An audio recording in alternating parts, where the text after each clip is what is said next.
A minha primeira pergunta não será necessariamente de mais fácil resposta. As pessoas sabem quem é o presidente do Sporting, obviamente. Eu perguntava-lhe quem é o Bruno de Carvalho. Como é que o Bruno de Carvalho se define a si próprio? Bem, a resposta é extremamente simples, não é fácil, porque as pessoas conhecem-me num contexto completamente distinto. É um contexto de alguém que teve que chegar a um clube que tem uma paixão tremenda, que toda a gente já percebeu isso, mas um clube que estava falido, estava amorfo, estava numa fase de uma certa resignação, de não ter títulos, de não ter futuro, e por isso, como presidente, tive que adotar as minhas estratégias, e uma das estratégias que foi era a necessidade de, em muito pouco tempo, recuperar um Sporting que tinha tudo para fazer, em termos organizativos, financeiros, desportivos, de filosofia, de mentalidade. E aí criou-se uma imagem. Agora vou dizer quem é o verdadeiro Bruno Carvalho. É lógico que sou ambicioso, já toda a gente percebeu, lido muito mal com a estupidez humana, isso também é um facto, e a partir daí as pessoas podem dizer que há alguma arrogância por parte da minha parte, mas sinceramente é uma arrogância muito mais vocacionada para aqueles que acham que sabem muito sobre determinado assunto e depois aquilo não tem sumo, isso irrita-me solenemente. Não é de quem não sabe e de quem tem a humildade de reconhecer, porque há muitas coisas que não sei e tenho humildade de reconhecer, mas lido muito mal. E às vezes acho que isso é confundido com arrogância, mas lido mal. Brincalhona, e as pessoas não têm essa noção, zero, as pessoas não têm a noção que eu gosto, cada vez tenho menos tempo, mas que gosto de um momento bem passado, de anedotas, de histórias. Sou um contador de histórias por excelência, porque acho que a vida é feita de histórias, é feita de episódios. As pessoas não têm essa noção, é uma das coisas que as pessoas ficam mais admiradas quando conhecem. Mas você até é simpático, você até é divertido. Ainda bem que fala nisso, porque aconteceu-me comigo, até foi numa reportagem do meu colega Nuno Luz, sobre o árbitro Pedro Proença, que eu vi o Bruno Carvalho cumprimentar efusivamente o ex-árbitro agora, Pedro Proença, e eu disse, afinal, este homem ri, este homem é descontraído. Não, claro. Portanto, mas tem ideia de que passa uma imagem não, completa, soturna, quase, assim, uma coisa... Não, verifique, é o que eu estou a dizer. A situação do Sporting influenciou a sua personalidade? Obrigou a ficar um bocadinho mais amargo, se calhar, ou não? Não a minha personalidade. Agora, todos nós, e eu tenho a consciência, sempre o tive, temos vários papéis para desempenhar na nossa vida. Nós temos no nosso dia-a-dia, nós temos o nosso papel de patrão, ou o nosso papel de empregado, o nosso papel de pai, o nosso papel de filho, o nosso papel de irmão, o nosso papel de confidente, o nosso papel de marido, o nosso papel de namorado, o nosso papel... São vários papéis e errada é a pessoa que não acha que nós, em cada um dos papéis, não temos uma postura diferente. Uma coisa são traços, perfis e personalidades e caráter. Outra coisa é o que tem que ser o nosso papel. Eu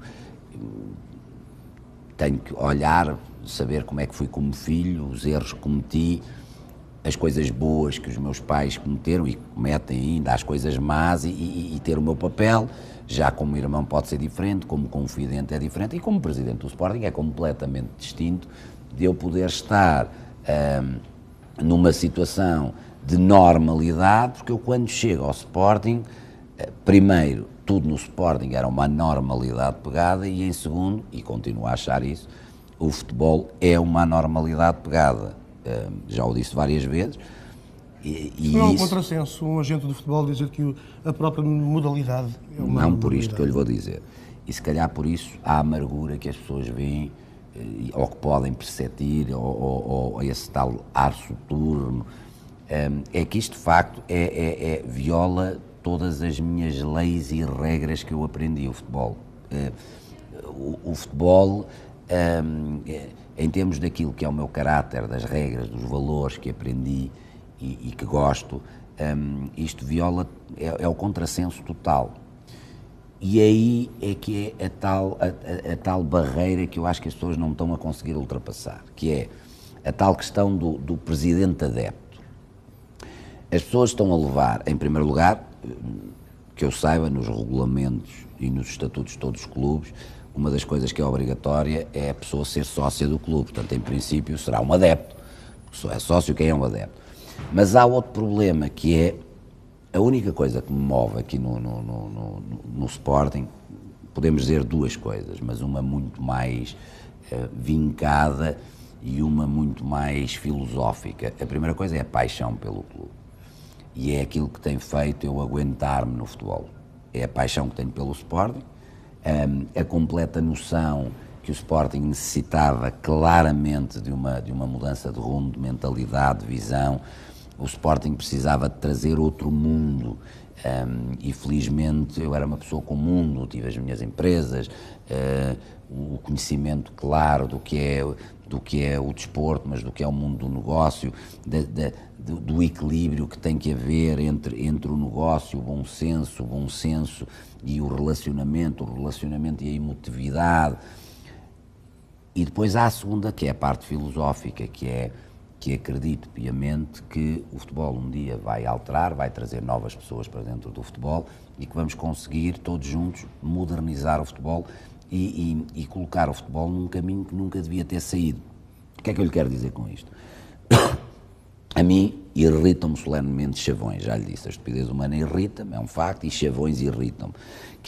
Aquelas verdades de lá para Alice que toda a gente diz, que não há necessidade nenhuma, o errar é humano. Quer dizer, isso não tem interesse nenhum, claro que errar é humano, mas se tudo na vida nós pudermos dizer que errar é humano, então não há padrões de exigência ou de excelência, porque o médico matou a pessoa por descuido, errar é humano. O controlador aéreo deixou 2 aviões chocarem um com o outro, errar é humano. Portanto, se nós considerarmos que errar é humano, pura e simplesmente, então para que a exigência? Mas Errar é humano. Há um chavão muito grande no futebol, que se bem me lembro até foi introduzido por um antecessor seu, aqui no Sporting Clube Portugal, que é a culpa é do sistema. E nunca ninguém identificou muito bem o que é esta história do sistema. Se é a estrutura do futebol, se são os agentes. Mas no futebol há muitos chavões, deixa-me dizer claramente, no futebol há muitos chavões. Há aqueles chavões no futebol, nós dizemos assim, eu não quero mais do mesmo.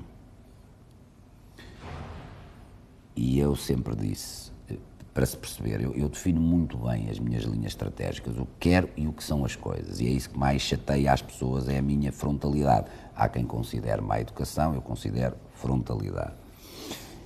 O que é que quer dizer mais do mesmo? Eu, para mim, dizer não quero mais do mesmo é não quero um futebol ou um clube amorfo, um futebol sem regras e valores, um clube sem princípios. Há muita gente que o chavão não quer mais do mesmo é, se eu estiver envolvido na coisa, a coisa é excelente. Se eu não estiver, então eu não quero mais do mesmo. Portanto, as pessoas confundem dois conceitos. Eu não ouço uma conversa agradável sobre o futebol. E porque são todos corruptos, e porque isto é toda uma corrupção, e porque as pessoas só vão para o futebol porque querem as luzes da ribalta, e porque querem enriquecer, e porque querem roubar, e porque os jogadores são todos umas bestas, e porque os dirigentes são todos uns corruptos. E eu fico assustado, e é nisto que eu não me identifico, nisto tudo que lhe estou a dizer, e é isto que para mim é o sistema. Eu fico completamente estupefacto como é que as pessoas do futebol aceitam isto com uma naturalidade tremenda. Algumas há 30 anos, outras há 20 anos, outras há 15 anos. Mas o Bruno Carvalho sente-se uma voz isolada? Mas entendeu isto que eu lhe estou a dizer? Perguntou-me. As pessoas não dizem o que é o sistema. O sistema é um conjunto de regras e regulamentos perfeitamente medievais, que não se adequam aos dias de hoje, ao século XXI, de um futebol que é um subsistema dentro da lei. Isto é, eu não posso, porque eu acho que isso é tão importante, essa pergunta, do que é o sistema, de uma vez por todas, eu não posso, por estar dentro do futebol, achar que tenho leis distintas do outro ser humano. Eu, se tenho um ato de corrupção, mas por que carga d'água é que eu tenho que ser ouvido num tribunal desportivo. Corrupção é corrupção, seja no futebol, seja fora do futebol. Um ato de gravidade deve ser julgado. Esta história dos contratos, por exemplo, com os fundos. Mas por que carga d'água é que contratos que violam a lei têm que ser dirimidos num tribunal do desporto? Quando pergunta se acho que sou uma voz, sim, não tenho dúvida nenhuma. Que sou uma voz isolada, sim, porque dou a minha voz. Agora, que sou o único que pensa isto, não. Só que as pessoas têm medo. E os exemplos não têm de vir de cima. Como é que surpreendeu, por exemplo, não há cúpula maior no futebol do que a FIFA e a UEFA. Surpreendeu que os dois presidentes dos órgãos maiores do futebol a nível mundial estivessem envolvidos e arrastando para a lama o próprio nome do futebol neste escândalo que aconteceu. Surpreendeu? Não foi uma surpresa? Deixe-me só dizer isto, que é porque senão não entendemos quase nada do que vamos hoje aqui falar. O futebol, o nome do futebol já está na lama. O que significa que não me espantou nada do que aconteceu. E eu avisei, quer na UEFA, quer na FIFA, como em mais sítios, que eu acho que isto se vai alastrar a mais sítios, que eu acho que o futebol, infelizmente, regra geral, é isto que nós estamos agora a assistir. Estamos a assistir às cúpulas porque o futebol, de repente, fez um crash com a política. E ali envolveram-se duas potências mundiais, ou assuntos de duas potências mundiais, em que, como sabe, isto tudo é disputado por a América dar um murro em cima da mesa, e deu um murro porque derivado ao que a Rússia ganhou em termos de mundial.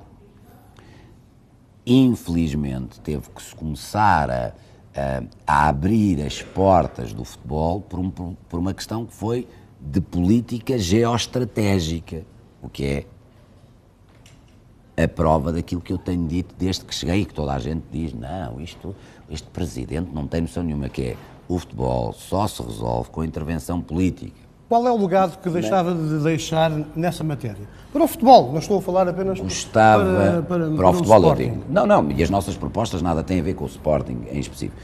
Aquilo que eu gostava era de deixar um legado, de participar e de poder ter uma parte ativa nesta mudança que vai ser inevitável no futebol.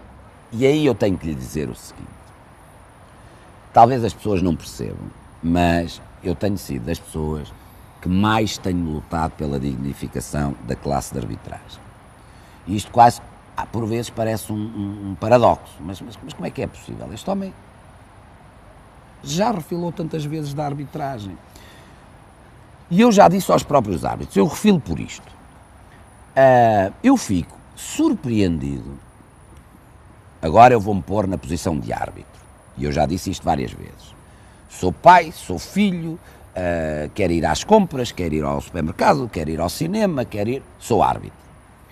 E porque sou um ser humano, e eu sei que sou um ser humano, e que tenho que andar com os meus olhos em cima de 22 pessoas que andam a correr, com a ajuda, de facto, depois dos bandeirinhas e na UEFA, com aquela coisa absolutamente amorfa, que são os árbitros de baliza, que eu ainda não percebi para que é que servem, aliás, eu já disse, quer na FIFA, quer na UEFA, que isso não veio beneficiar o futebol em absolutamente nada, e o Sporting já foi prejudicado várias vezes pelos árbitros, chamados árbitros de baliza. No fundo, a sua atuação pode definir um resultado de um jogo.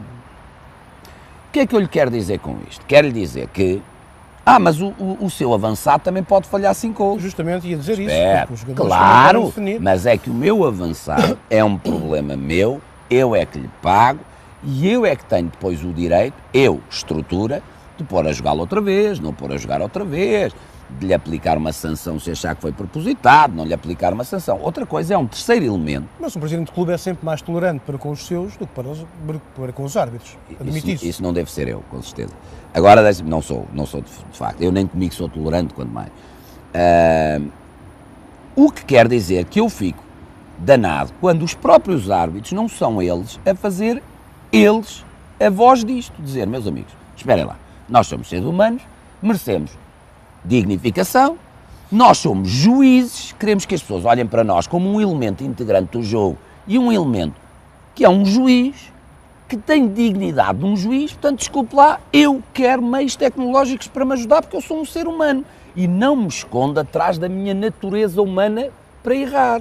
Eu quero que me ajudem. Eu fico espantado. Como é que não são os primeiros a dizer, meus amigos, em vez de dizerem aos clubes, companheiros, nós vamos fazer uma greve, vocês continuam a falar da arbitragem, nós fazemos uma greve, deviam chegar, era à UEFA e à FIFA, e dizer, meus amigos, ou nos dão condições ou nós fazemos uma greve.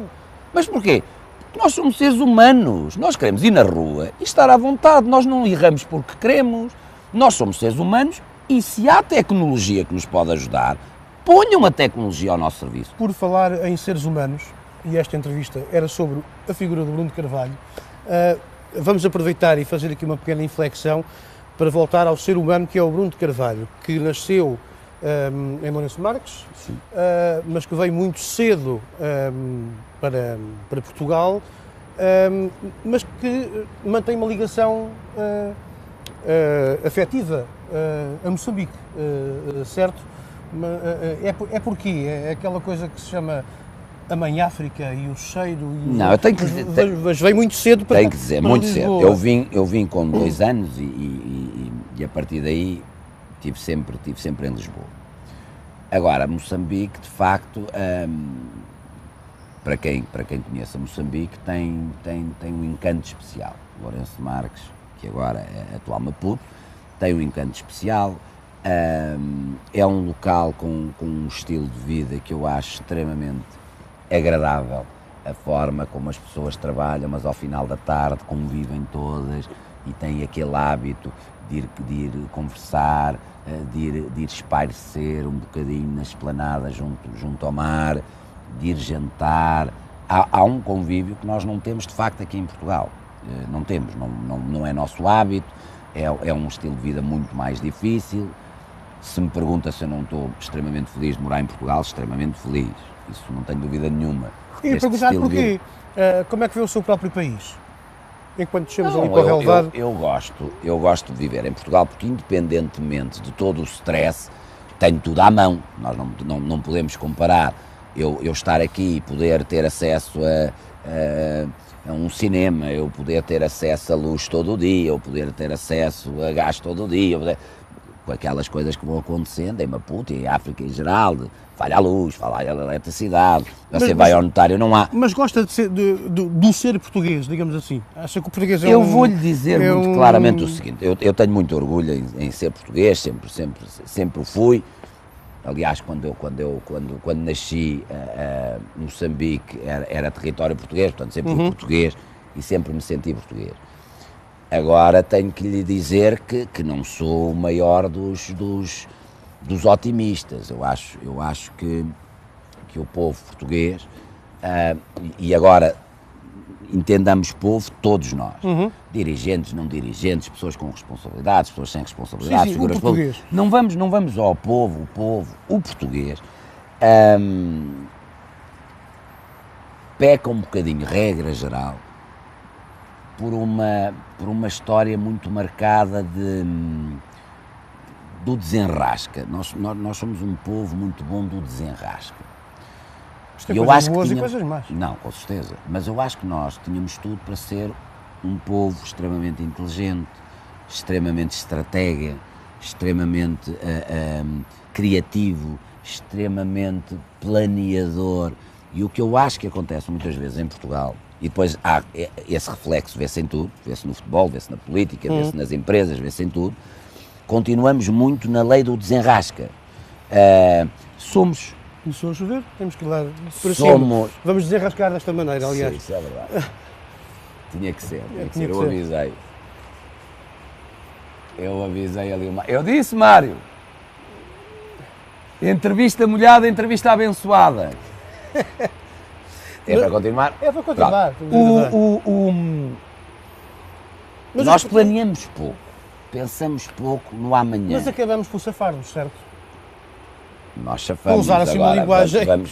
mas vamos, e temos visto e agora não me quero jamais, em tempo algum, intrometer nada a nível político, estou a falar em termos globais, que nós vamos empurrando, que somos bons a empurrar com a barriga aos problemas, mas um dia batemos de frente neles. No futebol, se eu tivesse que lhe pedir para pôr por ordem decrescente três coisas: ética, influência, dinheiro, como é que as alinkava? Qual é a que surgia em primeiro lugar? Dinheiro, influência, e depois, passado um ano, falava-lhe em ética. Confesso que não esperava a resposta, porque pensei que fosse mais politicamente correta. Assumo que a ética está secundarizada? Não, secundarizada não está. Desapareceu. Desapareceu por isto, é o que eu lhe estou a dizer. A crise económica e tudo isto que está a acontecer parte claramente, e isto tem a ver com o futebol, tem a ver com tudo, e tem a ver com o Bruno, aquele que quer hoje conhecer um bocadinho. Quem é que está por trás do presidente? É alguém que acredita piamente que o mundo sem regras, sem valores, sem princípios, acaba por ter consequências. A económica é uma delas. Um futebol sem ética, sem princípios, sem credibilização, sem dignificação, é também a mesma coisa. E sem educação, para me estar a dizer isso, as coisas começam de pequenino. Como é que isso se refletiu na sua infância? Sei que teve uma pessoa, obviamente, o seu avô foi determinante, em termos de Sporting, não é? Ele escreveu uma biografia do Sporting, digamos assim. Mas quais são as suas primeiras memórias, as suas primeiras experiências de quando era miúdo? Era um miúdo normal, jogava a bola, corria, fazia tropelias? Eram traquinas. Sempre fui bom aluno, mas sempre um traquina. O traquinas quer dizer nunca consegui ser daquelas crianças paradas, caladas, quietas. Não é verdade. Sempre gostei de ser ativo, sempre gostei de assumir o papel que tinha, e o meu papel, sabia, era autoestudante, mas de viver bem a vida. Portanto, eu não olho para trás e digo, eu podia ter feito não, fiz tudo. Está bem com a vida, portanto. Não, tudo o que eu devia ter feito, na altura certa, fiz. Portanto, não tenho isso. Se me perguntar se eu não tenho, às vezes, alguma nostalgia da ingenuidade que a idade nos dá, tenho. Se eu não era daquelas pessoas que olhava pela janela e o chilrear dos passarinhos me fazia pensar, e o mundo fazia-me. E neste momento os chilrear dos passarinhos irritam-me de manhã, porque eu quero descansar, são 5 da manhã, não podem estar ali a chilrear da minha janela, porque eu quero dormir, quero descansar, pelo menos que acorde passado uma hora. Essa ingenuidade é a única coisa que eu gostava. Porquê? O Bruno Carvalho sempre planeou muito bem a sua vida, desde miúdo. Prova disso, era isso que eu lhe ia dizer. À pergunta, o que é que queres ser quando fores grande, quando se faz às crianças, o Bruno Carvalho não respondeu quer ser jogador ou quer qualquer coisa, disse que quer ser presidente Não foi essa a pergunta. Do Sporting. O mais engraçado é que ninguém me fez pergunta nenhuma. Eu, por isso, simplesmente cheguei ao estádio com o meu pai, aquilo tudo era lindo, impressionou-me, estádio cheio, primeira vez, e eu virei para o meu pai e por isso simplesmente disse: eu um dia vou ser presidente deste clube, ponto. Ele não me perguntou absolutamente nada, disse: um dia vou ser presidente deste clube. E a minha vida ser marcada, e ainda ao dia de hoje, por metas muito concretas, por objetivos muito concretos. Eu tinha, para contar isto, ninguém sabe da minha vida, a não ser as pessoas que são muito próximas, eu, desde muito pequenino, que tinha como meta chegar aos 25 anos e ter a minha independência, portanto, chegar aos 25 anos, ter a minha casa, ter o meu trabalho, ter a minha independência, chegar aos 35 anos e economicamente poder-me considerar uma pessoa estável, e chegar aos 45 e candidatar-me ao Sporting. Portanto, as minhas metas estavam traçadas, isto desde os meus 15, 16, bem, desde os 6 não lhe retira a espontaneidade, esse planeamento todo. Não me retira nada. Olhar para si e pensar no filofax, o que não está previsto não existe, isto não lhe faz confusão? Nada, zero, isto. porque sempre consegui muito antes, porque acabei por sair de casa aos 21, acabei por atingir a minha estabilidade financeira aos 30 e acabei por ser presidente do Sporting aos 39. De primeiro temos o casamento e o namoro, que também acontece como é óbvio, com o Sporting no coração, literalmente. Quero-me contar. Mas esse cuidado não havia o planeamento. Portanto, como vê, também existem partes de mim que são espontâneas. Como é que não, tem tudo a ver, tem tudo a ver. Conhecemos-nos num jantar de uma amiga em comum. É engraçado porque havia vários lugares que eu podia escolher e por acaso decidi sentar-me em frente à minha mulher, atual mulher, porque o lugar estava vazio, mas havia muitos mais lugares na mesa. A primeira pergunta foi o nome, isso não tenho dúvida nenhuma. A segunda foi se era do Sporting. Ela respondeu-me que sim e a coisa começou a correr bem. E a terceira foi se queria vir ver o Porto Sporting comigo. Ao que ela respondeu que não. E aí fiquei muito mais... Isso foi um bom ou mau sinal? Qual foi o resultado do jogo? Foi mau. O resultado foi mau. Portanto, ela estava a evitar estava contribuir para a sua infelicidade logo no início. Não, mas isso foi muito bom porque demonstrou claramente como é que são os sportinguistas. Nós somos sportinguistas, mas não somos parvos. As coisas têm que ir decorrendo no seu tempo e conhecer as pessoas. Portanto, ela aí demonstrou-me claramente a sua personalidade, que é tremenda. Em que é que isso se reflete no seu dia-a-dia? Além de comer sushi, acho que gosto. Mas veja, muito. Mas veja, reflete muito, porque estar como eu estou no futebol e sobretudo no Sporting não é fácil, nem para mim, nem é fácil para a minha família. Agora, há uma coisa que toda a minha família sabia, que ela sabia desde o primeiro dia que nos conhecemos, é que a minha ambição a nível profissional era, e aí é que eu ia dizer, a nível profissional, acabou o meu planeamento, porque eu atingi aquilo que queria, que era ser presidente do Sporting. A sua mulher não se incomoda com a exposição? Não, mas ela às vezes vira-se para mim e diz, eu não me posso queixar, porque eu sabia, quer dizer, desde o primeiro dia que te conheci, que eu sabia que esta era uma das tuas ambições. No princípio, não conhecíamos mal, pensei, bem, está bem, quer ser presidente do Sporting, nunca o será. Mas depois fui-te conhecendo e fui percebendo realmente, quando metes uma coisa na cabeça, metes a sério. E ter um garante familiar, ter uma família estruturada, ter uma família que perceba, é extremamente importante. Isto, eu podia ter escolhido um caminho fácil e escolhi o caminho mais difícil, porque o caminho fácil, deixa-me só lhe dizer isto, eu sei e conheço-me com o feitio que tenho, que as pessoas não o conhecem, a não sei quem vive no meu círculo mais próximo, com o feitio que tenho, eu podia ser a pessoa do futebol mais simpática, mais agradável, mais engraçada de se falar, porque a mim interessa-me, apesar de nunca querer participar desse mundo, a mim interessa-me a política, a economia, a gestão, o futebol... Cinema. Isso já é um hobby, mas interessa-me um pouco tudo, portanto... Eu podia ser das pessoas mais agradáveis de se estar e de estar no futebol e dizer, o futebol tem aqui uma pessoa tão diferente, uma pessoa que se interessa por outras coisas.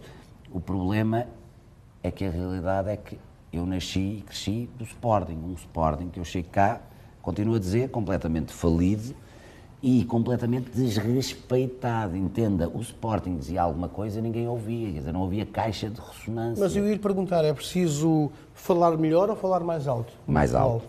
Pegando no que disse há bocadinho, no seu planeamento, na concretização das coisas, mas nesse cálculo, mais do que calculismo, para conseguir atingir os seus objetivos, planeou a vinda de Jorge Jesus para o Sporting muito antes dela ter acontecido? Eu não posso dizer isso dessa forma. Estou a fazer uma pergunta direta, nem querer ser polémica. Não. Estou-lhe a perguntar se foi assim que aconteceu. Não posso dizer isso, porque nós estamos a falar de um treinador que aquilo que transparecia e que transpareceu e que já se percebeu que é verdade, que passou 6 anos felizes no clube onde estava, e que nada fazia querer a sua saída. Agora, já lhe disse, sou um homem ambicioso, sou um homem muito atento e sou um homem que, quando as oportunidades surgem, é raro não as aproveitar. Mal surgiu a oportunidade, aí não olhei para trás e foi tudo muito rápido agora. Se me disse... Os sportinguistas vivem muito entre dois níveis, entre a euforia e a disforia. Ou estão eufóricos ou então caem lá para baixo. É verdade. A coisa não... Como é que o Bruno Carvalho faz essa gestão, até agora com o Jorge Jesus, porque quando os resultados são bons, as coisas... Vamos ter campeões, quando há um resultado mau, isso é um problema, não... Isso é um problema e é algo que também estamos a querer alterar, porque de facto o Sporting vive muito esse dilema, que é um dilema, que é o da euforia e da depressão. Já o disse várias vezes, nós não podemos viver nem na euforia nem na depressão. Aliás, farto-me dizer, eu não tomo decisões nem num estado nem noutro. Não tomo, nunca tomei na minha vida, não gosto. Eu não gosto de tomar decisões quando estou muito feliz, eu não gosto de tomar decisões quando estou muito triste. Acho que estados de alma e decisões não é o mais correto de acontecer. Os sportinguistas, eu percebo, porque também o sou. São muitos anos sem vencer. E quando vencemos, normalmente é muito espaçado. Bem, tivemos ali a situação de 99, 2000 e depois 2001, 2002, mas normalmente é muito espaçado. Portanto, é normal que os sportinguistas se agarrem aos resultados, entrem num estado de euforia e a coisa corra mal e entrem num estado de pressão. E isso nós temos que perceber, entender e também tentar mudar. E muda-se como? Trazendo alegrias, trazendo títulos, trazendo outra calma aos sportinguistas, porque os sportinguistas há décadas que não conseguem viver um plano emocional estável. Como é que viu o seu passado recente? Ou seja, desde que entrou no Sporting, os altos e baixos, qual é assim uma coisa que se arrependa? Assim, ou acompanha os jogos lá fora, os campeonatos internacionais, como é que vê as 16 vitórias consecutivas do Marco Silva, por exemplo, na Grécia? Ou não? Isto não mexe com o seu estado de alma?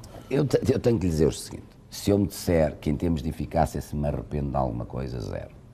Porque as coisas que fiz, umas mais bonitas, umas menos bonitas, umas mais delicadas, umas menos delicadas, umas mais, podemos chamar, bem educadas, outras mais mal educadas, tiveram a sua eficácia.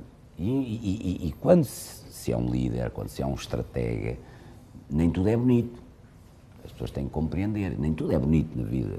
Nós, para chegarmos a um certo sítio, dependendo do ponto de partida, e o ponto de partida do Sporting era extremamente mau, às vezes temos de fazer coisas que não são bonitas.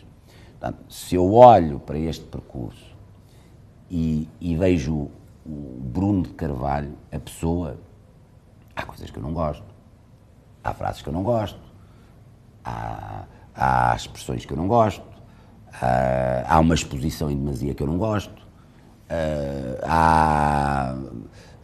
como eu costumo dizer, às vezes eu maço-me a mim próprio, porque eu próprio tenho essa noção.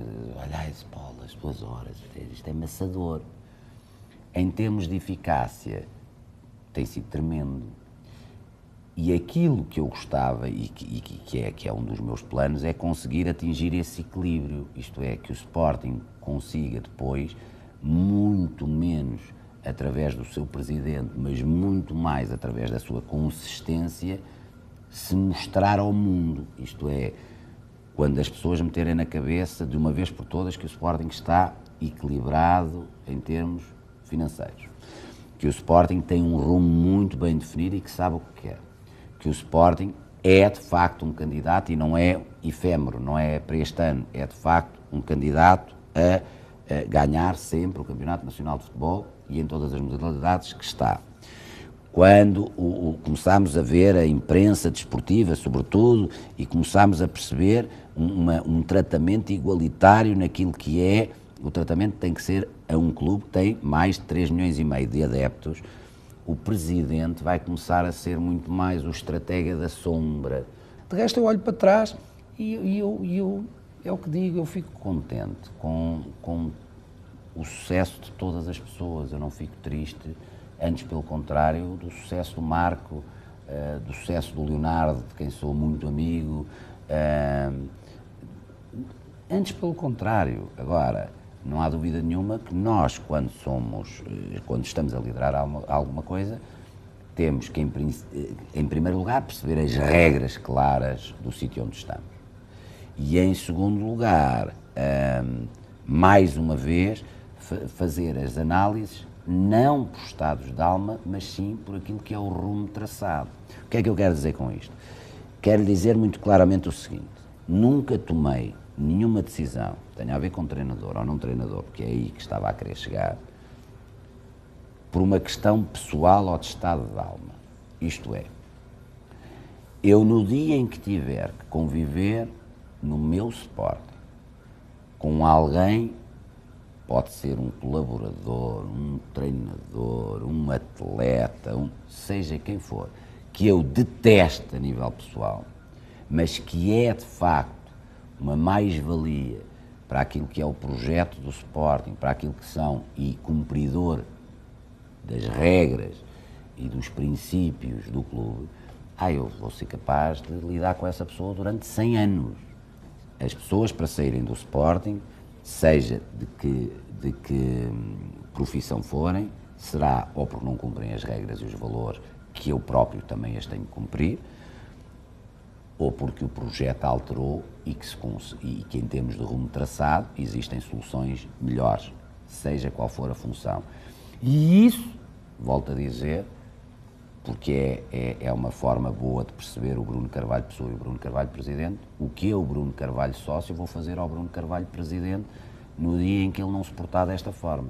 No dia em que o Bruno Carvalho presidente começar a trazer as suas emoções próprias para dentro do clube, começar a trazer opacidade para dentro do clube, começar a pensar que é o maior da cantadeira, começar a não ligar àquilo que é o maior património, que são os sócios do Sporting, começar a tomar atitudes completamente lesivas para o clube.